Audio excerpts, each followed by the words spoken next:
ચોમાસામાં અમુક બાબતોનું આપણે ધ્યાન રાખીશું તો આખું ચોમાસી નિરોગીતામય પસાર થઈ જશે, કેમ કે ચોમાસાની ઋતુમાં વાયુજન્ય રોગો સૌથી વધારે થાય અને કફજન્ય રોગો પણ થવાની શક્યતા અમુક લોકોને હોતી હોય છે. તો એના માટે શાક કયા પ્રકારના ખાવા જોઈએ?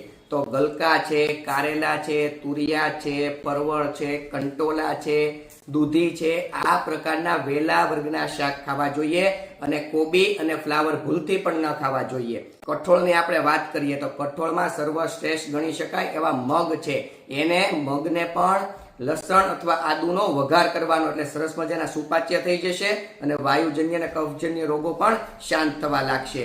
હવે આપણે મસાલાઓનો પ્રયોગ કરવો હોય તો કયા મસાલાનો પ્રયોગ કરી શકાય છે?